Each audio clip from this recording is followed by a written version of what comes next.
முக்கிய செய்திகள். தமிழக பட்ஜெட் சட்டப்பேரவையில் இன்று தாக்கல். தடைகளை தாண்டி வளர்ச்சியை நோக்கி என்ற முத்திரை சின்னம் வெளியீடு. நிதிநிலை அறிக்கையில் மாபெரும் தமிழ் கனவு என்ற தலைப்பில் 7 அம்சங்கள். சமூக நீதி முதல் தமிழர் பண்பாடு வரையிலான அறிவிப்புகள் வெளியாகிறது. கொள்முதல் பிரச்சினைக்கு தீர்வு காண மத்திய அரசு புதிய திட்டம். 5 மணி நேரம் நீடித்த பேச்சுவார்த்தை குறித்து விவசாயிகள் அதிருப்தி. பிற்படுத்தப்பட்ட தலித் பழங்குடியின மக்களை புறக்கணிக்கும் பாஜக. காங்கிரஸ் ஆட்சிக்கு வந்த பிறகு நிலைமை மாறும் என ராகுல் காந்தி உறுதி.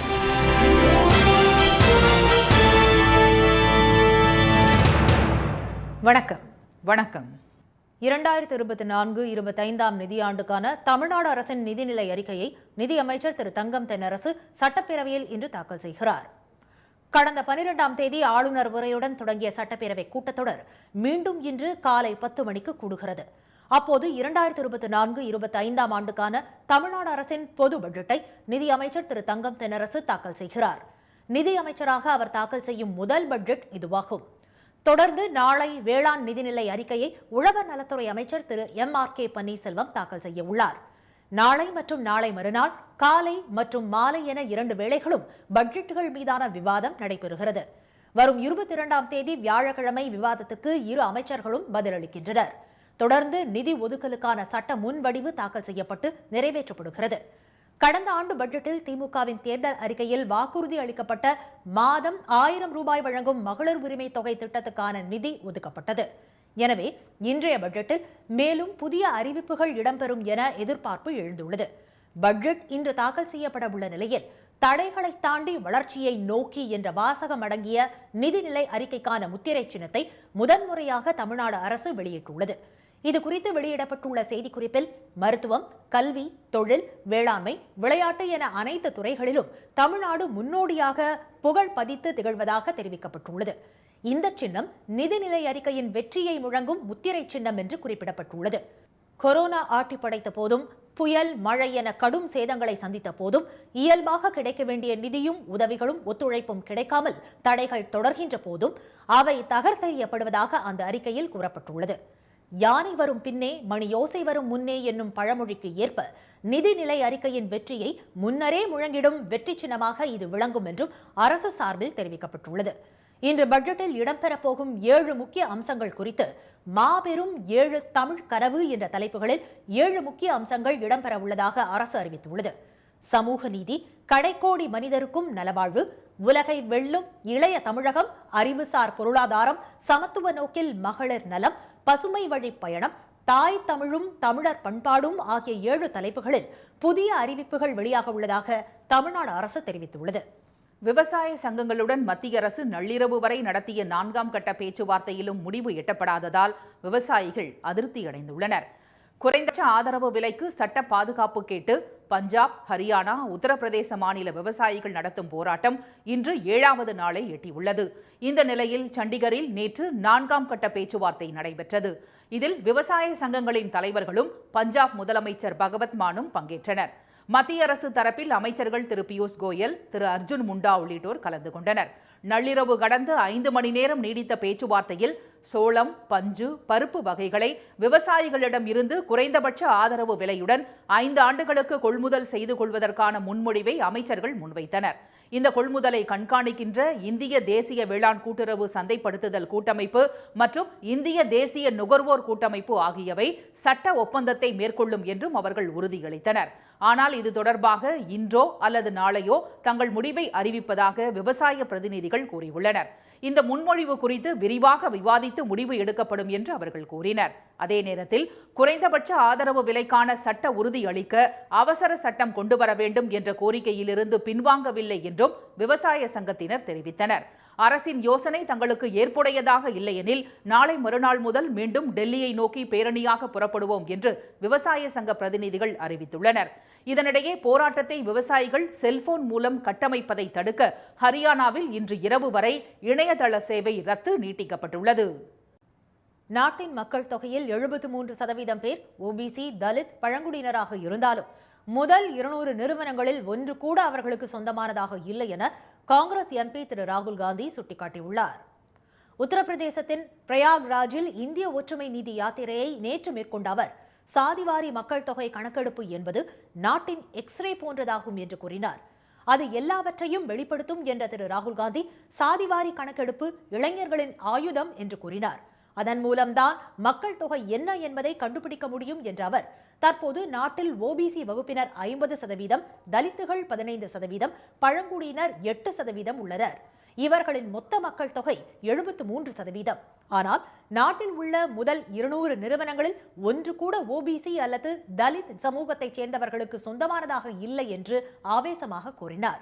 நாட்டின் உயர்மட்ட IAS அதிகாரிகள் 90 பேரில் வெறும் 3 பேர்தான் பிற்பட்ட சமூகத்தை சேர்ந்தவர்கள் என்று கூறிய திரு ராகுல் காந்தி அயோத்தி ராமர் கோயில் கும்பாபிஷேக விழாவில் ஓபிசி அல்லது பழங்குடியினர் பிரிவைச் சேர்ந்த ஒருவர் கூட அழைக்கப்படவில்லை என்றும் தெரிவித்தார். பெரும் தொழிலதிபர்கள் 10-15 பேரின் 14 லட்சம் கோடி ரூபாய் கடனை தள்ளுபடி செய்யும் மத்திய அரசு விவசாயிகளின் கடனை ஒருபோதும் தள்ளுபடி செய்ததில்லை என்றும் சாடினார். தொழிலதிபர்கள் லட்சக்கணக்கான கோடி ரூபாயை ஒரு நிமிடத்தில் வங்கியில் கடன் பெறுகின்றனர் என்று தெரிவித்த திரு ராகுல் காந்தி, ஆனால் தலித் பிற்படுத்தப்பட்ட மக்கள் துரத்தி அடிக்கப்படுவதாக சாடினார். இந்நிலையில் அமேதி தொகுதியில் நீதி யாத்திரை இன்று நுழைகிறது. மாலை 3 மணி அளவில் காந்தி நகர் சுங்கச்சாவடி அருகே நடைபெறும் பொதுக்கூட்டத்தில் சகோதரி திருமதி பிரியங்கா காந்தியுடன் இணைந்து திரு ராகுல் பேச உள்ளார். அமேதியை தொடர்ந்து திரு ராகுலின் யாத்திரை ரேபரேலி செல்கிறது. சண்டிகர் மாநகர மேயர் தேர்தலில் நடைபெற்ற முறைகேடு குறித்து நீதிமன்றம் இன்று விசாரிக்க உள்ள நிலையில் பாஜக மேயர் தனது பதவியை ராஜினாமா செய்துள்ளார். பஞ்சாப் மாநிலம் சண்டிகர் மாநகராட்சியின் மேயர் பதவிக்கு கடந்த 30ஆம் தேதி நடைபெற்ற தேர்தலில் இந்தியா கூட்டணி வேட்பாளரும் பாஜக வேட்பாளரும் போட்டியிட்டனர். 36 கவுன்சிலர்கள் வாக்களித்த நிலையில் இந்தியா கூட்டணி வேட்பாளர் திரு குல்தீப் குமார் சிங் 20 வாக்குகளும், பாஜக வேட்பாளர் திரு மனோஜ் சொன்கார் 16 வாக்குகளும் பெற்றனர். ஆனால் தேர்தல் நடத்திய அதிகாரி அனில் மாசி 8 வாக்குச்சீட்டுகளை திருத்தி அவற்றை செல்லாது என்று அறிவித்தது அதிர்ச்சியை ஏற்படுத்தியது. அத்துடன் பாஜக வேட்பாளர் திரு மனோஜ் சொன்கார் மேயர் தேர்தலில் வெற்றி பெற்றதாகவும் அறிவித்தது சர்ச்சையை ஏற்படுத்தியது. வாக்குச்சீட்டுகளை திருத்தும் வீடியோ காட்சி வெளியானதை தொடர்ந்து இந்த விவகாரம் பரபரப்பை ஏற்படுத்திய நிலையில் இதற்கு எதிராக ஆம் ஆத்மி கட்சி சார்பில் தொடரப்பட்ட வழக்கை பஞ்சாப், ஹரியானா உயர்நீதிமன்றம் தள்ளுபடி செய்தது. இதையடுத்து தொடரப்பட்ட மேல்முறையீட்டு வழக்கை விசாரித்த உச்சநீதிமன்றம் ஜனநாயகத்தை கேலிக்கூத்தாக்கியதாக தேர்தல் நடத்தும் அதிகாரியை கடுமையாக சாடியது. தேர்தல் அதிகாரிக்கு நோட்டீஸ் அனுப்பவும் நீதிபதிகள் உத்தரவிட்டனர். இந்த வழக்கு இன்று மீண்டும் விசாரணைக்கு வரவுள்ள சூழலில் மேயர் பதவியை பாஜகவின் மனோஜ் சொன்கார் ராஜினாமா செய்துள்ளார். கிருஷ்ணகிரி அருகே யானை தாக்கிய 2 பெண்கள் உயிரிழந்ததால் ஆத்திரமடைந்த கிராம மக்கள் போராட்டத்தில் ஈடுபட்டனர். கர்நாடக மாநிலம் வனப்பகுதியிலிருந்து வெளியேறிய யானை தேன்கனிக்கோட்டை அடுத்த அன்னியாளம் கிராமத்துக்குள் புகுந்தது. அங்கு காட்டு வேலைக்கு சென்று கொண்டிருந்த ஆனந்த் என்பவரின் மனைவி வசந்தா அம்மாவை தாக்கி கொன்றது. தொடர்ந்து அப்பகுதியில் இருந்த பசுமாடுகளை தாக்கியதில் 2 மாடுகள் உயிரிழந்தன. தாசரப்பள்ளி கிராமத்துக்குள் நுழைந்த அந்த யானை விவசாய பணியில் ஈடுபட்டிருந்த வெங்கடேஷ் என்பவரது மனைவி அஸ்வத்தம்மாவையும் தாக்கியது. இதில் அவர் சம்பவ இடத்திலேயே உயிரிழந்தார். மேலும் காயமடைந்த 2 அரசு மருத்துவமனையில் சேர்க்கப்பட்டுள்ளனர். இதையடுத்து ஆத்திரமடைந்த உறவினர்கள் மற்றும் கிராம மக்கள் ஒன்று திரண்டு தேன்கனிக்கோட்டை அஞ்சட்டி சாலையில் தர்ணாவில் ஈடுபட்டனர். அவர்களுடன் தளி தொகுதி MLA திரு ராமச்சந்திரனும் கலந்து கொண்டார். அதேபோல் தாசரப்பள்ளி அருகிலும் சாலை மறியல் நடைபெற்றது. இதனால் தேன்கனிக்கோட்டை அஞ்சட்டி சாலை, தளி சாலையிலும் 4 மணி நேரம் போக்குவரத்து பாதித்தது.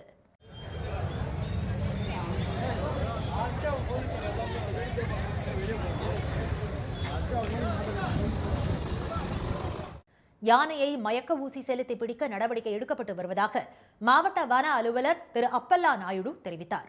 மேலும் யானைகள் ஊருக்குள் வராமல் தடுக்கும் வகையில் 35 கிலோமீட்டருக்கு வேலி அமைக்கப்பட்டுள்ள நிலையில் மீதமுள்ள பகுதிகளில் அமைக்க உள்ளதாக அவர் தெரிவித்தார். எல்லாமே இப்போ மக்கள் கேட்டதுனால நம்ம இமீடியட்டா அந்த ஒண்டி யானை பிடிக்கிறதுக்காக தடுப்பூசி போட்டுட்டு தடுப்பூசி போட்டுட்டு பிடிக்கிறதுக்காக இமீடியட்டா முயற்சி எடுத்துட்டு இருக்கோம். அதே மாதிரி அந்த பையன் எஜுகேஷனுக்காக நம்ம டிபார்ட்மெண்ட் பொறுப்பெடுக்க போகிறோம். அதே மாதிரி அந்த மனித விபத்து ஆன ஹஸ்பண்டுக்கு தீ தடுப்பு காவலர் இல்லையான வேட்டை தடுப்பு காவலராக போடுறதுக்கு இமீடியட்டாக நடவடிக்கை எடுக்க முடியும். இழப்பீடாக உயிரிழந்த குடும்பத்திற்கு ஏற்கனவே 2 லட்சம் ரூபாய் வழங்கிய நிலையில் மேலும் 2 லட்சம் ரூபாய் வழங்க உள்ளதாக மாவட்ட வன அலுவலர் கூறினார். குன்னூர் சுற்றுவட்டார பகுதிகளில் வறட்சி நிலவுவதால் மலை காய்கறிகளுக்கு தண்ணீர் பாய்ச்ச முடியாத நிலைக்கு விவசாயிகள் தள்ளப்பட்டுள்ளனர். நீலகிரி மாவட்டத்தில் சில வாரங்களாக வெயிலின் தாக்கம் அதிகரித்து வருகிறது. இதனால் நீர்நிலைகள் மற்றும் ஓடைகளில் நீர்வரத்து வெகுவாக குறைந்துள்ளது. இந்நிலையில் குன்னூரை சுற்றியுள்ள பகுதிகளான கேத்தி, பாலாடா, கோலனி மட்டம், முட்டிநாடு உள்ளிட்ட இடங்களில் பல ஏக்கர் பரப்பளவில் மலை காய்கறி சாகுபடி செய்யப்பட்டுள்ளது.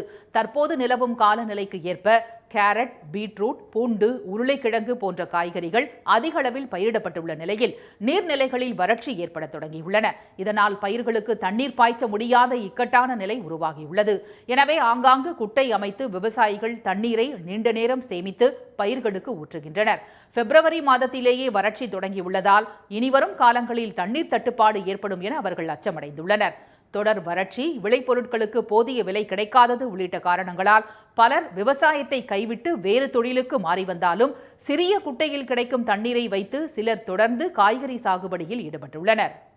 இனி வருவது செய்தி துளிகள். இனி வரும் 100 நாட்கள் பாஜகவுக்கு மிகவும் முக்கியம் என பிரதமர் திரு மோடி தெரிவித்துள்ளார்.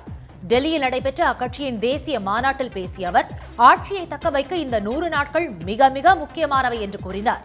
அரசின் சாதனைகளை ஓட்டுகளாக மாற்ற வேண்டிய பொறுப்பு தொண்டர்களுக்கு உள்ளதாக தெரிவித்த திரு மோடி கடந்த தேர்தலில் வெற்றி வாய்ப்பை இழந்த தொகுதிகளில் கூடுதல் கவனம் செலுத்துமாறு அறிவுறுத்தினார். தமிழ்நாட்டில் கடந்த 3 ஆண்டுகளுக்குள் 60,567 பேருக்கு அரசு பணி நியமனம் வழங்கப்பட்டுள்ளதாக தமிழ்நாடு அரசு தெரிவித்துள்ளது. டிஎன்பிஎஸ்சி, ஆசிரியர் தேர்வு வாரியம் உள்ளிட்ட முகமைகள் மூலம் கடந்த மாதம் வரை 27,858 பேருக்கும், அரசு துறைகள் மற்றும் உள்ளாட்சி அமைப்புகள் மூலம் 32,709 பேருக்கும், நீதித்துறையில் 5,981 பேருக்கும், பள்ளி கல்வித்துறையில் 1,847 பேருக்கும் பணி ஆணை வழங்கப்பட்டுள்ளதாக அரசு கூறியுள்ளது. மதுரை மேலூரில் புதிதாக திறக்கப்பட்டுள்ள பள்ளி வாசலுக்கு தாய்மாமன் முறைப்படி இந்து சமய மக்கள் குரான் புத்தகம், ஆப்பிள், திராட்சை உள்ளிட்ட பொருட்களை சீர்வரிசையாக வழங்கியது மத நல்லிணக்கத்தை போற்றும் வகையில் அமைந்தது.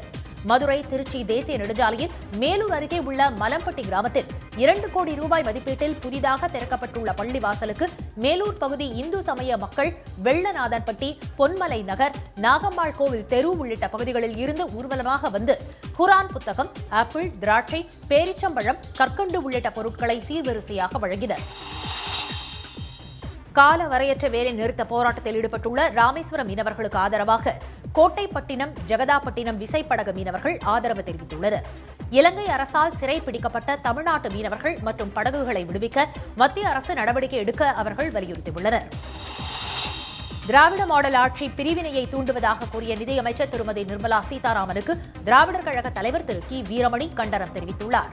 திராவிட பண்பாடு பிறப்புக்கும் எல்லா உயிர்க்கும் என்ற மனித குலத்தின் ஒற்றுமையை வலியுறுத்துவதோடு யாதும் ஊரே யாவரும் கேளு என்ற பரந்து விரிந்த மானுட பரப்பை தம்முள் அடக்கிய தத்துவம் என்று அவர் பதிலடி கொடுத்துள்ளார்.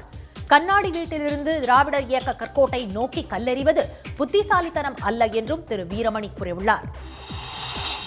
மேட்டுப்பாளையம் மொத்த விலை சந்தையில் பூண்டு விலை கடந்த வாரத்தை விட கிலோவுக்கு 100 ரூபாய் குறைந்து 250 ரூபாய் வரை விற்பனையானது. உதகையை சுற்றியுள்ள மலைப்பகுதிகள், கர்நாடகாவின் திம்பம், குண்டல்பேட் பகுதிகளில் விளையும் பூண்டு மேட்டுப்பாளையம் ஏல மண்டியில் விற்பனை செய்யப்படுகிறது. நேற்று நடைபெற்ற ஏலத்தில் கிலோ 250 ரூபாய்க்கு விலை போனதால் பூண்டு விவசாயிகள் கவலை அடைந்துள்ளனர். நீலகிரி மாவட்டம் முழுவதும் பூண்டு அறுவடை நடைபெறுவதால் ஏல மண்டிக்கு பூண்டு வரத்து அதிகரித்துள்ளதே விலை குறைய காரணம் என்று வியாபாரிகள் தெரிவித்தனர். தமிழ்நாட்டில் 1113 தரைப்பாலங்கள் மேம்பாலங்களாக மாற்றப்பட்டுள்ளது என்று அமைச்சர் திரு ஏவா வேலு தெரிவித்துள்ளார். கள்ளக்குறிச்சி மாவட்டம் திருக்கோவிலூர் அருகே பிள்ளையார்பாளையம் கிராமத்தில் 25 கோடி ரூபாய் செலவில் மேம்பாலம் கட்டுவதற்கான அடிக்கல்லை நாட்டிய அவர் நிலுவையில் உள்ள தரைப்பாலங்கள் அடுத்த ஆண்டுக்குள் மேம்பாலங்களாக கட்டி முடிக்கப்படும் என்று தெரிவித்தார். 10 ஆண்டு காலம் ஆட்சி அதிகாரத்தில் உள்ள பாஜக அரசு பிற்படுத்தப்பட்ட, ஒடுக்கப்பட்ட சிறுபான்மை சமூகங்களுக்கு என்ன செய்திருக்கிறது என்று திமுக துணை பொதுச் செயலாளர் திருமதி கனிமொழி கேள்வி எழுப்பியுள்ளார். தூத்துக்குடியில் நடைபெற்ற நிகழ்ச்சி ஒன்றில் பேசிய அவர் சிறுபான்மையினர் மீதான அடக்குமுறையை எந்த அரசும் இதுபோல் செய்யவில்லை என்றும் சாடினார். மக்கள் நல்வாழ்வுத்துறை அமைச்சர் திரு மா சுப்பிரமணியன் தம்முடைய 150வது மாரத்தான் ஓட்டத்தை நிறைவு செய்து கவனம் ஈர்த்துள்ளார்.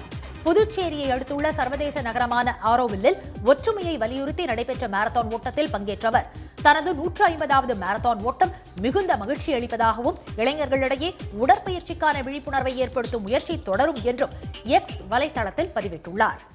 தமிழ்நாட்டில் வெப்பநிலை படிப்படியாக அதிகரிக்கும் என்று சென்னை வானிலை மையம் தெரிவித்துள்ளது. கடந்த சில வாரங்களாக அதிகாலை நேரத்தில் பனிமூட்டம் நிலவி வருவதால் தேசிய நெடுஞ்சாலைகளில் செல்லும் வாகனங்கள் சிரமத்துக்கு ஆளாகி வருகின்றன. பூமி வெப்பமயமாதல் எதிரொலியாக கடந்த சில ஆண்டுகளாகவே மாநிலத்தில் வெப்பநிலை அதிகரித்து வரும் நிலையில் இந்த ஆண்டும் வெப்பநிலை அதிகமாக இருக்கும் என்று கணிக்கப்பட்டுள்ளது. அதனை உறுதிப்படுத்தும் வகையில் கடந்த சில வாரங்களாகவே தமிழ்நாட்டில் வெப்பநிலை படிப்படியாக அதிகரித்து வருகிறது. கடந்த 24 மணி நேரத்தில் அதிகபட்சமாக ஈரோட்டில் 37 டிகிரி, சேலம், நாமக்கல், கரூரில் 36 டிகிரி செல்சியஸாகவும் வெப்பம் பதிவானது.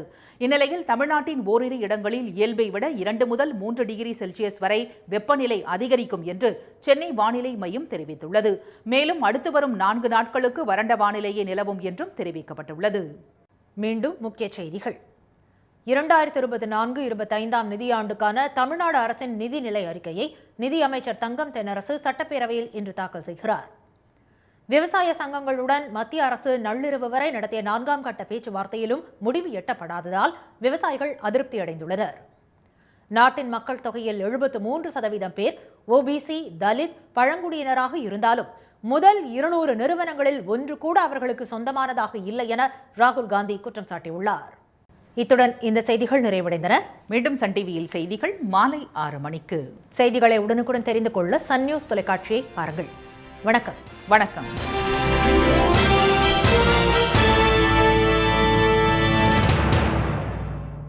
உடனுக்குடன் செய்திகளை தெரிந்து கொள்ள சன் நியூஸ் பெல் ஐகானை கிளிக் பண்ணுங்க.